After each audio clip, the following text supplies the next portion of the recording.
Chosen One! Welcome to The Chosen One. I'm your host, Qui-Gon Din, and today on Unit 101, we're going to be looking at Darth Vader, Jedi Hunter. He is a 7 squad point primary, brings us 4 force, and we come down to his abilities. He's got Vader's Fury, so for a force, he can do a full advance during your next attack made by this character in this unit. You get to just, after all the dice have been modified, you add 2 damage to the damage pool. This makes Vader really good at killing stuff. It's just really strong. He's got Riposte, which is pretty basic.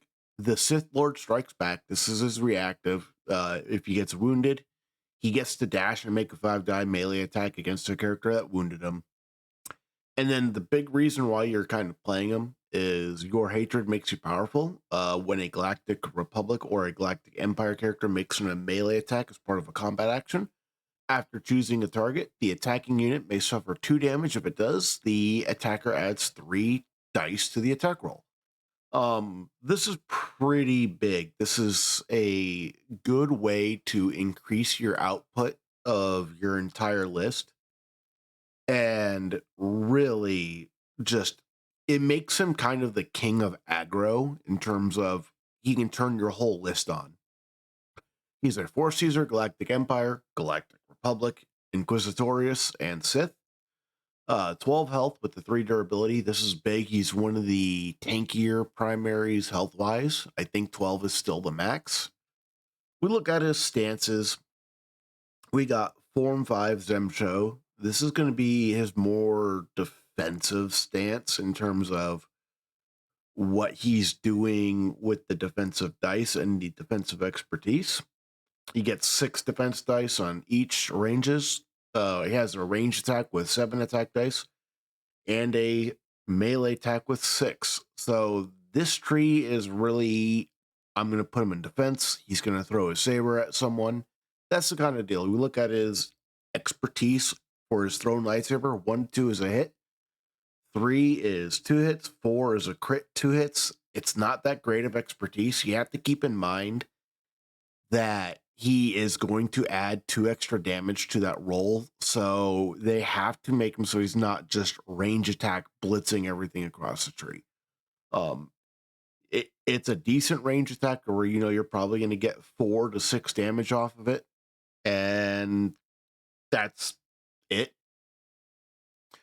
His lightsaber expertise is actually still fairly good. 1 to 2 is 2 hits. 3 is a crit hit. And 4 is 2 crits and a hit. Or 2 crits and a damage. This is perfectly fine. But his tree is nothing but damage with a shove at the beginning. He's got a pin exposed in there. There is some cool stuff he can do, but this is not the side you're attacking with more times than not. Dark Rage is where Vader slaps. He has a 7 attack dice in melee, and he's got 5 defense dice in defense. His defensive form expertise is 1 to 2 is a block, 3 is 2 blocks, 4 is 3 blocks. It's not that great, but this melee expertise is spicy. 1 to 2 is 2 crits, 3 is 2 crits and a hit, 4, 2 crits, a hit, and a damage. This side can do a lot of damage. This side also has a ton of shoves. 3 or 2 shoves in 3 steps. He's going to hit that 3 most of the time. He's actually going to probably hit more, especially if he's taking his own damage.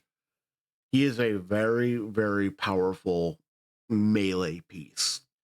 So, where do we play Jedi Hunter? Well, we're going to build 2 lists today. We're going to build him in an Empire shell and a Republic shell. We're going to start with Republic. This is kind of the bread and butter.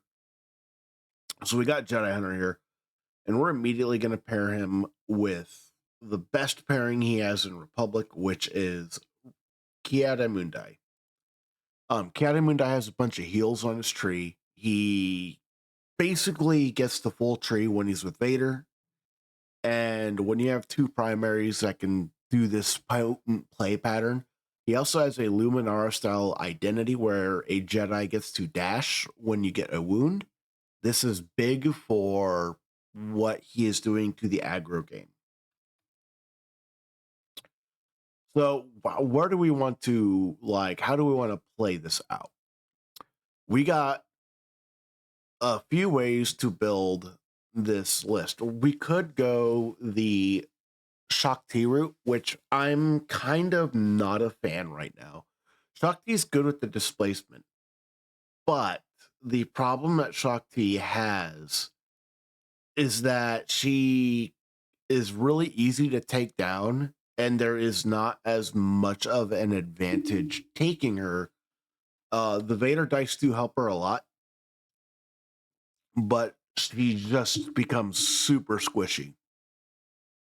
And that comes down to an issue right now.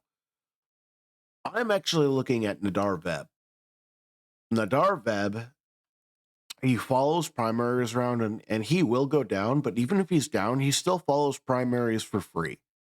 This means you don't have to focus as much out of activation movement with him, and he can do the I'm gonna go off and do my thing. The other thing that he does is with Vader, he starts spiking a ton of damage. He is going to be another beat stick style character that can really, really hit hard. And that's really good.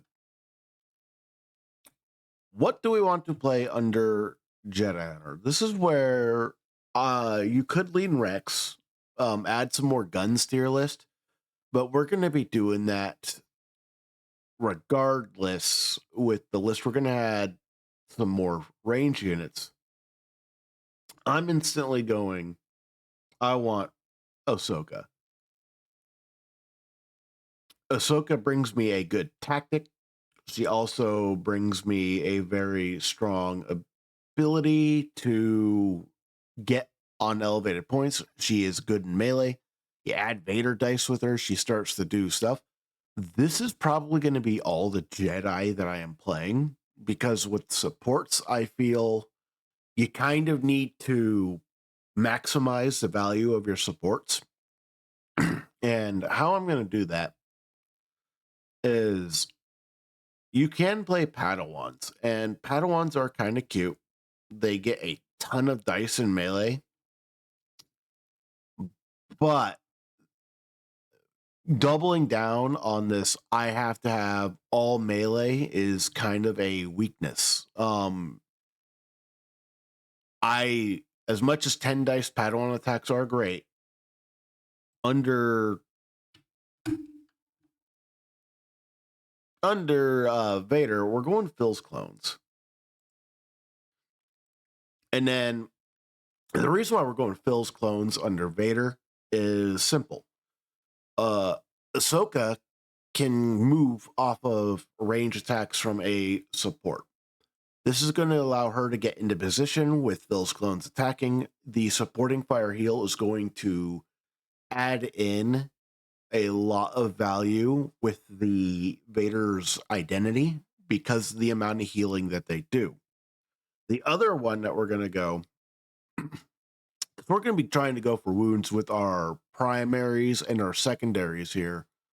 We're going to go and we're going to play the ARFs over on the side of Nadar Bev. The reason why I'm going ARFs here instead of 501st is supporting fire dash. This is going to be important for making sure we can keep Nadar in position. Your melee pieces need to be able to pull off and do their work. And ARFs have a decent range attack. They have a decent gun. They got an expose on 3. So if you do spike and get that expose off, you can start queuing things up with the melee. We're playing this list on sabotage. And that's just simply because this list right here wants to get up close and personal. We need to be able to keep the enough range attacks so that we're not giving up actions throughout our entire list. And I feel that this is a good ratio. Padawans are good, but lately I've been kind of going against the grain with them. I'm really on the Phil's clones with Vader. I think this is a very good setup. for what you're doing. It means that you're also happy taking damage with Vader to up his dice, and then you just use Phil's clones to help heal him off. And Nadar Veb has a heal on his tree, so the one heal with the supporting fire heal will heal him. Nadar just gets to add a ton of extra dice. He kind of becomes a primary hunter because he can throw 6 extra dice against primaries. It's a very, very potent play. It's kind of a reactive list. You have enough out of activation movement, but you also have enough guns to keep up if you're playing the range game. I really like this list. This is kind of the Vader Jedi Mundi that I would be playing right now. You could swap this out for Barris and or whatever, but I think Nadar Veb right now he's got some play. For Vader Jedi Hunter playing an Empire, we got 2 options that I feel could work for the other primary. You got Grand Inquisitor, but people have talked a lot about Grand Inquisitor. He's already kind of like this mainstay. I'm going to shout out a very, very potent primary that you can play with him. This list has started to see some traction, and I'm going to continue the love. So Vader's obviously going to get DTE here. DTE can fight in melee and also at range. He's got really good abilities. He is just pretty standardized to the list. The other primary, though, this guy is where we are going with Iden Versio. We look at her expertise on melee. We know 1 to 2 is a crit, block to fail. That 3 expertise is spicy. And this is 2 crits, 2 blocks to fails. When you're rolling the 10 dice that she's going to have in melee, she can slap really hard. And she can basically go, your opponent's not going to have any results to block. She's going to be very consistent. She is going to constantly full tree, and she does a lot of value. When she gets wounds, her identity kicks in, so you get the heal. It's a good way of mitigating a lot of what you're doing. The other advantage to Iden is that you now get a range list where your range attacks can actually be very potent. And you're not having the same weakness that you do with Jedi Mundi, where you have to fight melee and you don't get a range option. This list very much can flex into a lot of slots. So Iden is kind of the go-to, in my opinion, for Jedi Hunter. In terms of supports, it's obvious that we're going to be taking the ISF. If you're playing Iden, I really feel that ISF are important. We're going to be playing a pretty cool tech option, though, because we're not playing Gideon. We're going to be going to our boys Thrawn box, and ISB are obviously going to get attached to Vader. The ISBs are a wonderful 3-point option. They have really good defensive stats. They have decent offensive expertise, and they do a lot of shoves. They kind of are a decent workhorse. They have a tar pit ability. If you try to leave engagement with them, you're going to take damage. So they are very, very solid. But how do we extend the life of our supports in this list? Because the supports need to kind of control points while we're playing aggressively with our primaries and secondaries. Callus comes into mind. We look at Callus under the Empire tag. He gets Galactic Empire, Spy, and Trooper. The cool thing that Callus is doing as a Spy and Trooper in Galactic Empire is the Imperial Special Forces have the Trooper and Galactic Empire tag, and the ISB have Spy, Trooper, Galactic Empire. That means you're getting 2 rerolls with Imperial Special Forces, 3 with ISB agents. This adds in to the value of their defensive dice.